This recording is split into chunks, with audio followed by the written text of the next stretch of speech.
नमस्कार दोस्तों, मैं Lokesh Bhati success with Lokesh Bhati channel में आप सबका स्वागत करता हूं। उम्मीद है आप सब स्वस्थ होंगे, खुश होंगे, प्रसन्न होंगे और अपनी तैयारियों में मशगूल होंगे।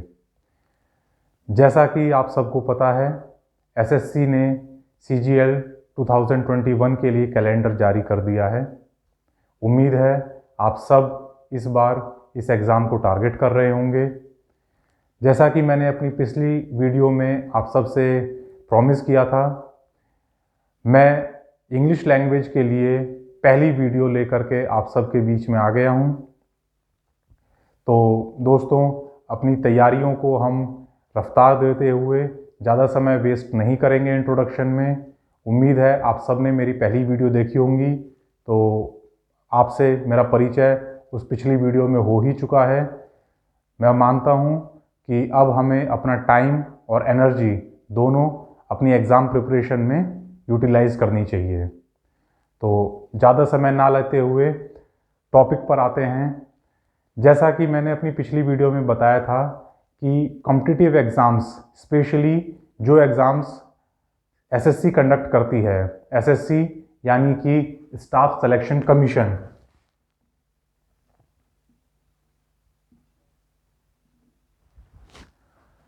दोस्तों वैसे तो हमारे देश में बहुत सारी गवर्नमेंट सर्विसेज हैं। उन गवर्नमेंट सर्विसेज के लिए अलग अलग एजेंसीज एग्ज़ाम कंडक्ट करती हैं।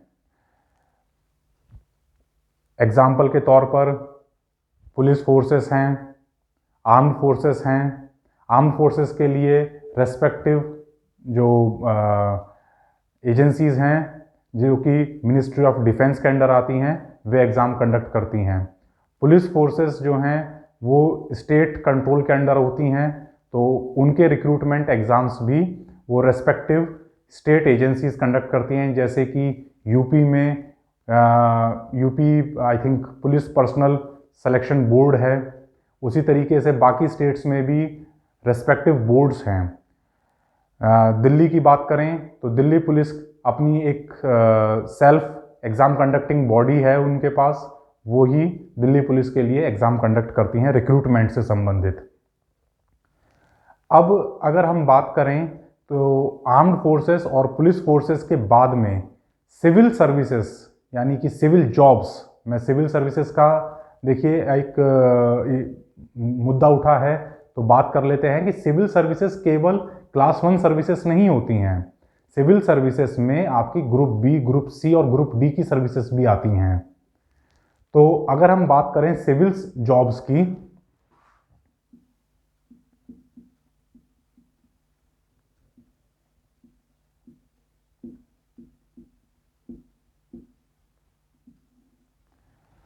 जब हम बात करते हैं सिविल सर्विसेज की, तो इसमें ग्रुप ए की जो सर्विसेज हैं, ग्रुप ए की जो सर्विसेज हैं उन्हें कंडक्ट करती है यूपीएससी।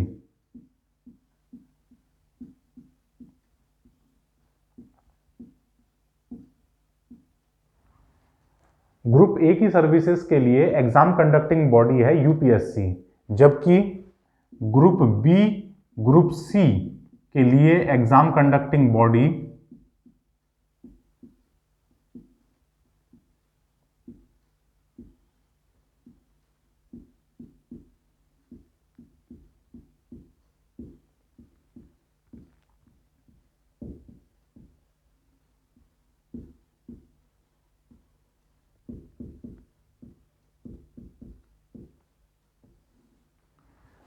ग्रुप बी और ग्रुप सी की सर्विसेज के लिए एग्जाम कंडक्टिंग बॉडी है एसएससी यानी कि स्टाफ सिलेक्शन कमीशन।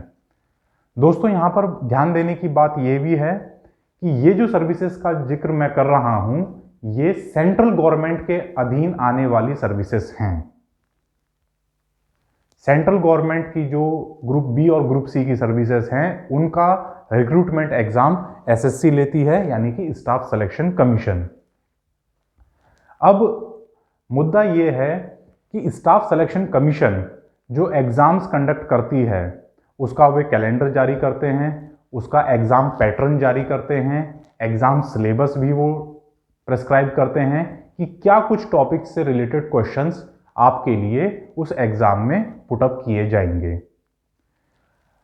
सबसे इंपॉर्टेंट बात यह है कि जो एग्जाम पैटर्न एसएससी ने अपनी सर्विसेज के लिए डिफाइन किया हुआ है उसमें most of the cases, maximum cases में एक सेट पैटर्न है।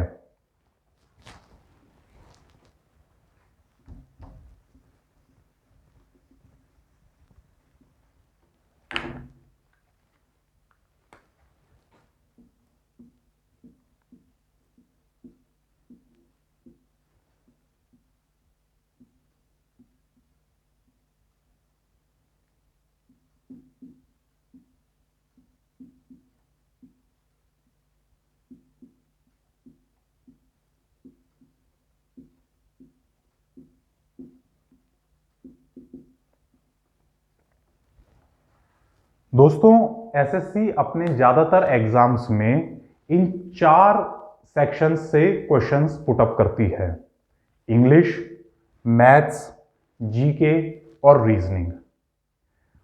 और खुशी की बात यह है कि इन चारों सेक्शंस को बराबर वेटेज दिया जाता है। आपको इन एग्जाम एसएससी के कंडक्ट किए हुए एग्जाम्स में सफलता प्राप्त करने के लिए इन चारों सेक्शंस में महारत हासिल करनी है। दोस्तों, मैं मीठी मीठी चिकनी चुपड़ी बातें नहीं करता हूं।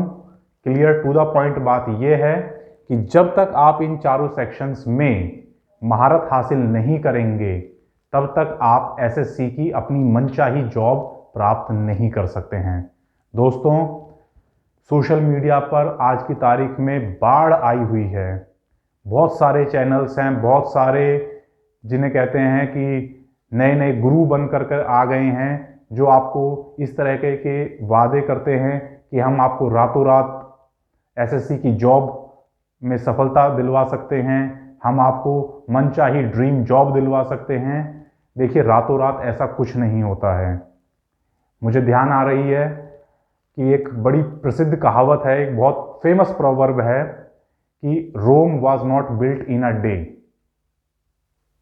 मैं रिपीट करता हूं, Rome was not built in a day, यानी कि कोई भी महान काम रातों रात नहीं होता है। अच्छा काम करने के लिए अच्छी मेहनत लगती है और अच्छी मेहनत करने के लिए समय देना पड़ता है। तो दोस्तों, इन चारों सेक्शंस में जब तक आप एक्सपर्टीज प्राप्त नहीं करेंगे तब तक एसएससी में सफलता प्राप्त करना नामुमकिन है। ठीक है, अब देखिए, एक हैरानी की बात जो बहुत बार मैंने भी फेस करी है, लोगों से सुनी है, लोगों से समझी है, वो ये है, जैसा कि मैंने अपनी पिछली वीडियो में भी आपसे डिस्कस किया था, कि मैक्सिमम कैंडिडेट्स मैथ्स और रीजनिंग में बड़ी अच्छी कमांड कर लेते हैं। ये दोनों ही सब्जेक्ट्स प्रैक्टिस मांगते हैं, बच्चे बहुत मेहनत करते हैं और अच्छे मार्क्स स्कोर कर भी लेते हैं। लेकिन जीके और इंग्लिश, ये दोनों ऐसे एस्पेक्ट्स हैं, ऐसे सेक्शंस हैं जहां पर बच्चे बहुत सारे कारणों की वजह से पीछे रह जाते हैं। English language being a foreign language, देखिए, इंग्लिश लैंग्वेज हमारी मदर टंग नहीं है, हमारी मातृभाषा नहीं है। इस वजह से बहुत सारे हिंदी स्पीकिंग स्टेट्स के बच्चे, कैंडिडेट्स इस इंग्लिश लैंग्वेज में पीछे रह जाते हैं और जो 25% वेटेज इंग्लिश लैंग्वेज का है उसमें वो बच्चे मार्क्स स्कोर नहीं कर पाते हैं और उसका सीधा सीधा असर उनके रिजल्ट पर पड़ता है कि वे बच्चे क्वालिफाई नहीं कर पाते हैं। और बड़ा दुख होता है जब कोई बच्चा पूरे साल मेहनत करने के बाद में अपने अटेम्प्ट में ये देखता है कि वो कट ऑफ क्वालिफाई नहीं कर पाया है। दोस्तों, एसएससी के सारे एग्जाम्स एनुअल बेसिस पर होते हैं, यानी कि साल में एक दफे होते हैं। आपको साल में एक बार ही चांस मिलता है उस पर्टिकुलर एग्जाम में अपीयर होने के लिए। मैं बात करूं CGL, one of the most coveted exam in India. हमारे देश में जितनी भी गवर्नमेंट सर्विसेज हैं उनमें सबसे ल्यूक्रेटिव एग्जाम अगर कोई है तो CGL है। देखिए हमें UPSC को भी नहीं भूलना है, लेकिन यहाँ पर इस वक्त हम बात कर रहे हैं ग्रुप बी और ग्रुप सी की सर्विसेज के लिए, तो उसमें SSC का CGL एग्जाम सबसे प्रेस्टिजियस एग्जाम है। इसके जरिए आप income tax inspector, excise inspector, preventive officer, examiner, अलग अलग मिनिस्ट्रीज में असिस्टेंट सेक्शन ऑफिसर जिन्हें ASO कहा जाता है, साथ ही साथ हमारी जो ऑडिटिंग एजेंसीज हैं जैसे CAG, CGDA, उनमें ऑडिटर की पोस्ट, और इवन इनकम टैक्स डिपार्टमेंट और GST डिपार्टमेंट में टैक्स असिस्टेंट, स्टेनोग्राफर, इन सारी जॉब्स को आप SSC CGL के माध्यम से ही टारगेट कर पाते हैं। तो दोस्तों बात घूम फिर करके यहीं आती है कि इस एग्जाम को कैसे क्लियर किया जाए, और इस एग्जाम को क्लियर करने के लिए बड़ा सिंपल सा फंडा है। देखिए इसमें कोई रॉकेट साइंस नहीं है, कोई अलजेब्रा नहीं है, कोई बहुत बड़ी टेक्निकल बात नहीं है, सिंपल सा फंडा है। CGL क्रैक करना है तो इसे भी कीजिए, इसे भी कीजिए, इसे भी कीजिए, और इसे बहुत ध्यान से कीजिए। समझ रहे हैं आप मेरी बात? दोस्तों मैं इस पर्टिकुलर सेक्शन को हाईलाइट क्यों कर रहा हूं? इस पर्टिकुलर सेक्शन को हाईलाइट करने का मेरा सिर्फ एक मकसद है, वो ये है कि आप सफलता कैसे प्राप्त करेंगे। दोस्तों एक बात मेरी अपने दिमाग में गांठ बांध लीजिए कि कॉम्पिटिटिव एग्जाम्स में क्वालिफाई करना सफिशिएंट नहीं है, आपको क्वालिफाई करने के साथ साथ मेरिट में भी आना है। समझ रहे हैं मेरी बात? मेरिट में आपको आना है। सपोज बहुत सारे बच्चों ने कट ऑफ क्लियर कर ली, लेकिन पोस्ट केवल लिमिटेड हैं, तो क्या किया जाएगा? The one who comes first wins the race, यानी कि जो सबसे बेहतरीन है उसे सिलेक्शन मिलेगा। और सबसे बेहतरीन कौन होगा? जिसका टोटल स्कोर सबसे ज्यादा होगा। अब मैं इस बात को क्यों एम्फेसाइज कर रहा हूं दोस्तों? मैथ्स में भी आप 50 क्वेश्चन में से टाइम बाउंडेशन की वजह से कुछ लिमिटेड 45 या 47 क्वेश्चन ही कर पाएंगे। 3 या 5 क्वेश्चंस ऐसे रहते ही हैं हर एग्जाम सेट में जो कि बहुत ज्यादा टाइम कंज्यूमिंग होते हैं, कैलकुलेशंस बड़ी टिपिकल होती हैं। तो यहां पर आपका एक सैचुरेशन पॉइंट आएगा कि उससे ज्यादा मार्क्स आप स्कोर नहीं कर सकते। सेम वे रीजनिंग में भी कुछ क्वेश्चंस स्कोरिंग होंगे, सीधे सीधे डायरेक्ट हो जाते हैं, बट एक सर्टेन लिमिट के बाद में आपको इस पे ज्यादा टाइम देना पड़ेगा जो कि आप अफोर्ड नहीं कर सकते हैं। कॉम्पिटिटिव एग्जाम्स दोस्तों स्पीड और एक्यूरेसी का ही खेल है, तो आपको इसमें भी एक समय के बाद में सैचुरेशन पॉइंट आएगा कि आप 40, 43, 45 तक ही स्कोर कर सकते हैं। उससे ज़्यादा स्कोर करने के लिए आपको टाइम देना पड़ेगा, जिसकी वजह से जीके और इंग्लिश सफ़र कर जाएंगी। अब मैं आपको बताता हूं एग्जाम्स में सफलता प्राप्त करने का रामबाण यह है दोस्तों कि मैथ्स और रीजनिंग में सैचुरेशन पॉइंट से आगे मत जाइए।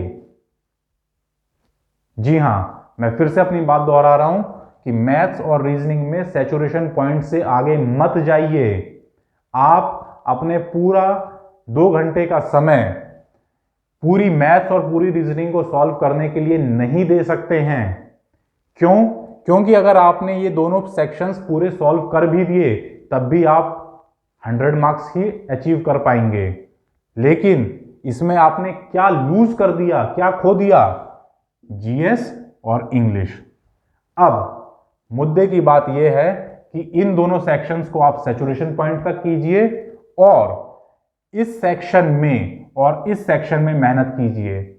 देखिए मैं कह रहा हूं इंग्लिश और जीके में मेहनत कीजिए, यही आपके लिए सफलता का रामबाण है।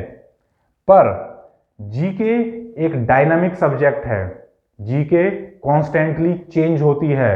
हर दिन हर घंटे जीके के अलग अलग क्वेश्चंस चेंज हो जाते हैं, चीफ मिनिस्टर्स बदल जाते हैं, अलग अलग मिनिस्ट्री के मिनिस्टर्स चेंज हो जाते हैं, हमारे आर्म्ड फोर्सेस के आर्मी, नेवी, एयरफोर्स के चीफ चेंज हो जाते हैं, अलग अलग स्टेट्स की पुलिस के कमिश्नर्स चेंज हो जाते हैं। साथ ही साथ हमारी जो सिविल एजेंसीज हैं जैसे कि एटॉमिक रिसर्च कमीशन या हमारा Indian space research organisation ISRO और बहुत सारी ऐसी एजेंसीज हैं जिनसे रिलेटेड क्वेश्चंस एग्जाम में पुट अप किए जाते हैं, तो उनके चीफ जो होते हैं वो भी उनके अपॉइंटमेंट्स चेंज हो जाते हैं। तो यानी कि जीके एक ऐसा सब्जेक्ट है जो कि कॉन्स्टेंटली चेंज होता रहता है। तो आप इसके ऊपर भी पूरा दाव नहीं खेल सकते हैं कि आप जीके में 100% स्कोर करेंगे, सारे क्वेश्चन सही कर देंगे। ऐसा देखिए असंभव नहीं है, लेकिन ऐसा करने के लिए बहुत मेहनत लगेगी। हालांकि आप उतने ही समय में इस सेक्शन की बदौलत आप यहां पहुंच सकते हैं टॉप पर। समझ रहे हैं मेरी बात दोस्तों? इंग्लिश लैंग्वेज एक ऐसा रामबाण है जो आपको मेरिट में टॉप पर पहुंचा देगा, और टॉप पर पहुंचते ही आप पहुंच जाते हैं एसएससी सीजीएल की मेरिट लिस्ट में। और मेरिट लिस्ट में पहुंचने के बाद दोस्तों आप जानते ही हैं कि आप कौन से दरवाजे पे खड़े होते हैं? सरकारी नौकरी के दरवाजे पर। ये कोई आम छोटी मोटी सरकारी नौकरी नहीं है दोस्तों। एसएससी सीजीएल आपको 4600 ग्रेड पे पुराना सिस्टम हो गया, अब तो पे मैट्रिक्स चलता है। तो पे मैट्रिक्स की जो लेवल 7 की सर्विसेज हैं वहां आप पहुंच जाते हैं, inspector grade, assistant section officer grade. ठीक है दोस्तों? तो इसलिए बहुत जरूरी हो जाता है कि आप इस सेक्शन में भरपूर मेहनत करें। और इसकी सबसे अच्छी खास बात यह है दोस्तों कि ये टाइम कंज्यूमिंग नहीं है, इसमें आपका टाइम बहुत ज्यादा खर्च नहीं होगा। ये एक ऐसा हथियार है जो कि बहुत टाइम सेविंग है, एक्यूरेट है और स्टैटिक है। समझ रहे हैं मेरी बात दोस्तों? ऐसी चीजें जो ना तो यहां है, ना यहां है और ना यहां है, वो सारी चीजें आपको यहां मिलेंगी। देखिए, मैथ्स और रीजनिंग आपका टाइम कंज्यूम करते हैं, इंग्लिश लैंग्वेज आपका टाइम कंज्यूम नहीं करेगी। एग्जाम सेंटर के अंदर वे जो 2 घंटे हैं वो आपके लिए एक युद्ध है, उस युद्ध को आपको लड़ना है दोस्तों। और उस युद्ध में आपको यह फैसला करना है कि मेरा कौन सा ऐसा हथियार है जो अचूक है, जो फेल नहीं होगा और जो मुझे मैक्सिमम आउटपुट देगा। तो वो हथियार है दोस्तों आपके लिए इंग्लिश लैंग्वेज। मैथ्स आपका टाइम कंज्यूम करेगा लेकिन एक्यूरेट है, इंग्लिश लैंग्वेज आपका टाइम कंज्यूम नहीं करेगा और आपको एक्यूरेट रिजल्ट देगा। जीके आप कभी भी 100% श्योर नहीं हो सकते कि इसका यही आंसर है या फिर यही क्वेश्चन आने वाला है। यहां पर आप कंफर्म होते हैं, सेट पैटर्न है कि इतने क्वेश्चंस आपके वोकैबुलरी से आएंगे, इतने क्वेश्चंस आपके क्लोज टेस्ट से आएंगे, इतने क्वेश्चंस आपके कॉम्प्रीहेंशन से आएंगे, इतने डायरेक्ट इनडायरेक्ट से, इतने एक्टिव पैसिव से, इतने क्वेश्चंस एरर फाइंड करने के लिए। तो दोस्तों सेट पैटर्न है, लिमिटेड सिलेबस है, टाइम सेविंग है और एक्यूरेट है। तो इसीलिए मैं कहता हूं कि ये जो सेक्शन है ये आपको सरकारी नौकरी यानी कि टॉप वाली सरकारी नौकरी, इंस्पेक्टर ग्रेड की सरकारी नौकरी दिलवाने के लिए सबसे बड़ा रामबाण है। और उसको हमें अच्छे तरीके से, बेहतरीन तरीके से, मेटिकुलसली तैयार करना है ताकि हमें साल के एंड में यह पछतावा ना हो कि इस बार भी हम कट ऑफ से थोड़ा सा रह गए। ये दोस्तों थोड़ा सा जो शब्द है ना, ये हमारी कॉम्पिटिटिव एग्जाम्स फेस करने की जो एज होती है उसमें बहुत मायने रखता है। हमें थोड़े से पीछे नहीं रहना है, हमें बहुत सारा आगे निकलना है। देखिए, कई लाख बच्चे कॉम्पिटिटिव एग्जाम्स के लिए अपीयर होते हैं हर साल, लेकिन उनमें से कुछ चंद हजार बच्चों को ही सर्विस प्राप्त होती है। और वो क्यों प्राप्त होती है? क्योंकि उन्होंने मेहनत करी है। मेहनत राइट डायरेक्शन में, hard work in the right direction will take you to the doors of success. मेरी बात को दोस्तों आज गांठ बांध लीजिए कि केवल और केवल मेहनत करने से सफलता नहीं मिलेगी। सफलता कब मिलती है? जब आप मेहनत स्मार्ट तरीके से करते हैं, केवल हार्डवर्क नहीं, स्मार्ट वर्क चाहिए, स्मार्ट वर्क, और वो भी सही टाइम पर, सही डायरेक्शन में, तभी आप सफलता प्राप्त कर सकते हैं दोस्तों। अच्छा, बातें एग्जाम पैटर्न के बारे में काफी हो गई हैं। अब मुद्दे पर आते हैं कि सर इंग्लिश के लिए किस तरीके से तैयारी की जाए, क्या कुछ ऐसा किया जाए जिससे कि हम इंग्लिश लैंग्वेज में अच्छा स्कोर करें। और जैसा कि मैंने बताया कि इस सब्जेक्ट का अच्छा स्कोर बहुत जरूरी हो जाता है आपको टॉप पर लेकर के जाने के लिए दोस्तों। अब देखिए, इंग्लिश लैंग्वेज की तैयारी हम बेसिक से शुरू करने के लिए ही कोशिश करेंगे। देखिए, किसी भी मकान की नींव मजबूत होनी बहुत जरूरी होती है दोस्तों। अगर आपने नींव कच्ची छोड़ दी तो वो मकान टिक नहीं पाएगा, वो एक ना एक दिन धराशायी हो जाएगा। जैसे कि आंधी तूफान आने पर वो मकान दिक्कत महसूस करेगा, उसी तरीके से इंग्लिश लैंग्वेज की आपकी प्रिपरेशन की अगर फाउंडेशन मजबूत नहीं है तो एग्जाम में जो कठिन क्वेश्चंस की बाढ़ आएगी, आंधी आएगी, तूफान आएगा, वो आपको परेशान कर सकता है। इसीलिए बहुत जरूरी है कि इंग्लिश लैंग्वेज को आप ये ट्रिक्स के मेथड से ना सीखें, क्योंकि बहुत जरूरी हो जाता है कि इंग्लिश लैंग्वेज के फंडामेंटल्स मजबूत हों, आपको बेसिक्स की नॉलेज हो, ताकि एसएससी क्या यूपीएससी के एग्जाम में भी आप इंग्लिश लैंग्वेज का पोर्शन अच्छी तरीके से अटेम्प्ट कर सकें। दोस्तों, इंग्लिश लैंग्वेज की एक और खास बात है कि ये यहां पर जो आप प्रिपरेशन करेंगे, ये प्रिपरेशन केवल एग्जाम में ही नहीं, आगे आने वाली लाइफ में भी आपको मदद करेगी। मदद ही नहीं, यही आपका सबसे बड़ा हथियार होगा। गवर्नमेंट सर्विस में आने के बाद बहुत सारे बच्चों को यह दिक्कत होती है कि सर हम लेटर राइटिंग नहीं कर पाते हैं, हम अपना ऑफिस वर्क नहीं कर पा रहे हैं। क्यों? क्योंकि हिंदी मीडियम से पढ़े थे, मैथ्स, रीजनिंग और जीके की बदौलत कट ऑफ पार कर ली, सरकारी नौकरी में पहुंच गए। लेकिन सरकारी नौकरी में पहुंचने के बाद काम तो दोस्तों आपको इंग्लिश लैंग्वेज में ही करना पड़ेगा। देखिए, इसमें शर्माने वाली कोई बात नहीं है कि आपने अब तक इंग्लिश लैंग्वेज नहीं सीखी। शर्माने वाली बात, दुख की बात यह होगी कि आप अब भी अगर इंग्लिश से बचते घूमेंगे तो वो शर्माने वाली बात है, वो बड़े दुख की बात है। दोस्तों, नौकरी में पहुंचना जिंदगी की एक स्टेज है, उस नौकरी में अच्छा करना, अपने ऑफिस में वाहवाही बटोरना कि अमुक आदमी बड़ा अच्छा लेटर राइटिंग करता है, बड़ी अच्छी नोटशीट ड्राफ्ट करता है, या बड़ी अच्छी कोरेस्पॉन्डेंस करता है, उसकी इंग्लिश स्पीकिंग बड़ी अच्छी है, ये चीजें आपको जिंदगी में एक अलग ही मुकाम तक लेकर के जाएंगी। वहां पर मैथ्स, रीजनिंग और जीके आपकी मदद नहीं करेंगे दोस्तों, वहां पर यही रामबाण फिर काम आएगा।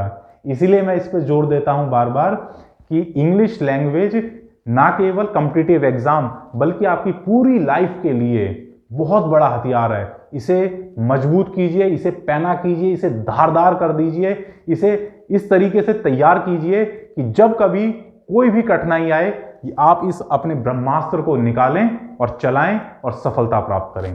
ठीक है दोस्तों, अब बात करते हैं कि सर इंग्लिश लैंग्वेज के फंडामेंटल्स क्या हैं, कि आप बार बार कह रहे हैं कि फंडामेंटल्स मजबूत कीजिए, नींव मजबूत कीजिए, ठोस कीजिए, तो वो फंडामेंटल्स क्या हैं? दोस्तों, इंग्लिश लैंग्वेज जैसा कि मैंने बताया एक फॉरेन लैंग्वेज है, और किसी भी लैंग्वेज, किसी भी भाषा के जो बेसिक्स होते हैं वो होती है उसकी ग्रामर।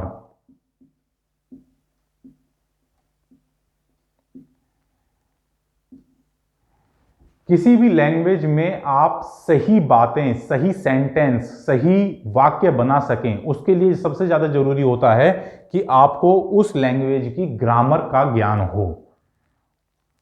व्याकरण, इसको हिंदी में कहते हैं व्याकरण। तो जिस तरीके से आपने हिंदी भाषा में व्याकरण सीखी है कि किस तरीके से आप वाक्य बनाते हैं, उसी तरीके से इंग्लिश लैंग्वेज में भी आपको ग्रामर के रूल्स पता होने बेहद जरूरी हैं। जब तक आप ग्रामर के ऊपर अपनी पकड़ मजबूत नहीं करेंगे, तब तक दोस्तों इंग्लिश लैंग्वेज की आपकी खटिया डामाडोल ही रहेगी। ग्रामर एक बार मजबूत कर लीजिए, उसके बाद में आपको प्रैक्टिस की ही जरूरत है। ये जो सेक्शन है, ये जो चीज है, ये एक दफे आपकी मजबूत हो गई, स्ट्रांग हो गई, तो उसके बाद में केवल और केवल आपको निरंतर प्रैक्टिस करनी है और अपनी इंग्लिश लैंग्वेज को मल्टी डायमेंशनल बनाते जाना है। मल्टी डायमेंशनल का मतलब ये है दोस्तों कि आपकी ग्रामर भी मजबूत है, आपकी वोकैबुलरी भी स्ट्रांग है। वोकैबुलरी यानी कि वर्ड पावर, आपको कितने अधिक से अधिक शब्दों का मतलब पता है, उनका यूसेज पता है कि कौन सा शब्द किस जगह किस सेंस में इस्तेमाल करना है। तो ग्रामर और वोकैबुलरी, इसके बाद में आती है स्पीकिंग, यानी कि आप करेक्ट प्रोनाउंसिएशन, करेक्ट उच्चारण से शब्दों को बोलते हैं लोगों के सामने, तो उस चीज को हम कहते हैं स्पीकिंग पावर या स्पोकन इंग्लिश। तो ग्रामर,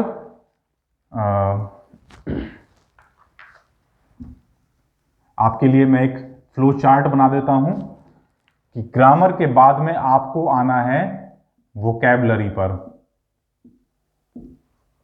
और वोकैबुलरी के बाद आप पहुंचते हैं स्पोकन इंग्लिश पर।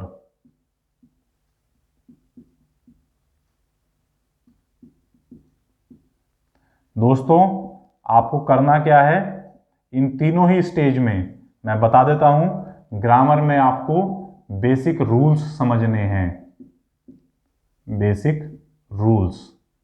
वोकैबुलरी में आपको वर्ड पावर, और स्पोकन इंग्लिश में आपको प्रोनाउंसिएशन। मैं उम्मीद करता हूं कि आपको ये पूरा फ्लो चार्ट समझ में आ रहा होगा कि ये है सबसे पहली सीढ़ी, ग्रामर। बेसिक रूल्स आपको समझने हैं। यहां पर किसी भी तरह का रटंत विद्या, जिसे कहते हैं मगअप करना, वो नहीं चलेगा। इसे आपको समझना पड़ेगा, बहुत ध्यान से चीजों को समझना पड़ेगा। वोकैब में थोड़ा सा रटंत विद्या चल जाती है, थोड़ा सा मगिंग अप चल जाता है कि आप नए नए वर्ड्स को याद कर सकते हैं। और स्पोकन इंग्लिश ये प्योरली प्रैक्टिस बेस्ड होती है दोस्तों। इसमें ना तो कोई रटंत विद्या चलती है, ना ही कुछ समझना है। ये है प्योरली प्रैक्टिस बेस्ड कि जितना आप ज्यादा से ज्यादा बोलेंगे, जितना ज्यादा से ज्यादा आप लोगों से वार्तालाप करेंगे, ये उतनी ज्यादा मजबूत होती चली जाएगी दोस्तों। तो ये है एक बेसिक स्ट्रक्चर कि किस तरीके से आप अपनी इंग्लिश लैंग्वेज को, ये चीज दोस्तों केवल कॉम्पिटिटिव एग्जाम्स के लिए नहीं, पूरी लाइफ के लिए काम देगी। इसी तरीके से आप इंग्लिश लैंग्वेज मजबूत कर सकते हैं। अब देखिए दोस्तों, देखने में तो ये बड़ा आसान लगता है कि सर हाँ, 1 महीने में ग्रामर कर लेंगे, 15-20 दिन में वोकैब कर लेंगे, उसके बाद में स्पीकिंग इंग्लिश, स्पोकन इंग्लिश पे ही ध्यान देंगे और हम 3-4 महीने में इंग्लिश के धुरंधर बन जाएंगे। दोस्तों ये वो मोबाइल नेटवर्किंग नहीं है जिसका ऐड चलता है कि 90 दिन में मोबाइल इंजीनियर बन जाइए। मैंने जैसा पहले कहा, Rome was not built in a day. मेरी बात को गांठ बांध लीजिए कि इंग्लिश लैंग्वेज एक फॉरेन लैंग्वेज है, आपकी मातृभाषा नहीं है, ये अंग्रेजों की भाषा है। अब क्योंकि हमें अपने डेली कामकाज में इसकी बहुत ज़्यादा ज़रूरत है, तो इसीलिए इसे हमें सीखना मैंडेटरी हो जाता है। और किसी भी बाहरी चीज़ को सीखने के लिए समय लगता है। ये ग्रामर के बेसिक रूल्स लोग पूरी पूरी ज़िंदगी रटते रहते हैं, लेकिन उनको समझ नहीं आता है, और वो अपने ऑफिस वर्क में या बिजनेस कॉरेस्पॉन्डेंस में भी गलत इंग्लिश का प्रयोग करते हैं। आप देखते होंगे लोग आई के साथ में प्लूरल हेल्पिंग वर्ब्स लगा देते हैं, या फिर ही के साथ में वर लगा देते हैं, शी के साथ में वर लगा देते हैं, प्लूरल सब्जेक्ट्स के साथ में सिंगुलर वर्ब्स का इस्तेमाल कर देते हैं। तो इस तरीके की बेसिक छोटी छोटी चीज़ें जो हैं वो लोगों से गलत हो जाती हैं। तो इसलिए बहुत ज़रूरी हो जाता है कि आप ग्रामर के बेसिक रूल्स को समझें, रटें नहीं। यहाँ पर बिल्कुल भी रटना नहीं है, रटने की कोशिश ना करें यहाँ पर। समझ में आई बात दोस्तों? अब अगर हम ये देखें कि सर ठीक है, ग्रामर को हम समझेंगे, ग्रामर को अच्छी तरीके से अंडरस्टैंड करेंगे, उसको समझेंगे, तो उसके लिए शुरुआत कहाँ से की जाए? तो दोस्तों, ग्रामर का सबसे पहला, सबसे बेसिक अध्याय जो है वो होता है टेंस।